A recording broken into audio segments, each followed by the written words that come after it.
صاحب کہاں تو وہ سختی تھی کہ کسی کو چھوڑنا نہیں ہے، اور پھر کہاں وہ گنجائش ملی کہ وہ لڑتے لڑتے کچھ لندن پہنچ گئے، مسئلہ کچھ یہ ہوا اسپتال کہ پہنچ جب گئے، کچھ گھروں میں اپنا آ پی ایم گئے۔ ایل این نے تو برنٹ فیس کر لیا، جب اپنی باری آنے والی تھی دو چیزیں، ایک تو وہ جو بی آر ٹی کا آپ ذکر کر رہے 45 ڈیز دے دیے تھے پشاور ہائی کورٹ نے ایف آئی اے کو، 13 سوال ہے، وہ ہر سوال ڈیمیجنگ ہے کہ جی اس کے جواب پرویز خٹک جیسے آدمی اس میں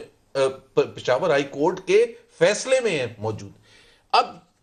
ان کا کیا ہوتا ہے کہ سارا جو ان کا اکاؤنٹیبلٹی کا نیریٹو تھا وہ تباہ برباد ہو جاتا، اور معلم جب بہادر سے اس سے بھی زیادہ بڑی بات یہ تھی کہ ان کا یہ سمجھتے ہیں کہ یہ 3.5 سال ہے، تو 3.5 سال میں جو کھانا پینا ہے، اور یہ بقول عمران خان کا 2017 کا آپ چلا دیں کہ وزیر اعظم کو بدلنے کی ضرورت ہے، نیب آرڈیننس کو بدلنے کی ضرورت نہیں، کیونکہ انہوں نے کھانا پینا ہے اس لیے یہ کر رہے۔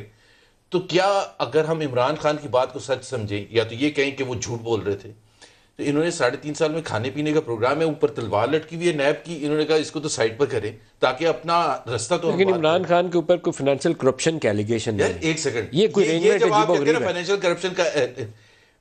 زلفی بخاری جو ہے اس پر ہے فائنینشیل کرپشن کا، سب سے زیادہ کلوزسٹ ایڈوائزر منسٹر کون ہے؟ زلفی بخاری۔ اس کو نہیں پتا عمران خان کو کہ زلفی بخاری پر کون سے کیسز ہیں، وہ کیوں رکوائے؟ جب آپ کہتے ہیں کہ احسن اقبال صاحب آپ پر کرپشن کا، کک بیک کا، کمیشن لینے کا کوئی الزام نہیں ہے، لیکن آپ کی وجہ سے کاسٹ ایسکلیشن ہوئی تھی اور اس وجہ سے ہم نے آپ کو اندر بند کیا ہے، تو جب آپ مس یوز آف آفس کرتے ہیں یا اپنے فرینڈز کو نوازتے ہیں تو اس کا مطلب کیا ہوتا ہے؟ آپ کے لیے کوئی، آپ کہتے ہیں میری نیت صاف ہے، نواز شریف کی نیت خراب تھی، یہ کیا لاجک ہے بھائی؟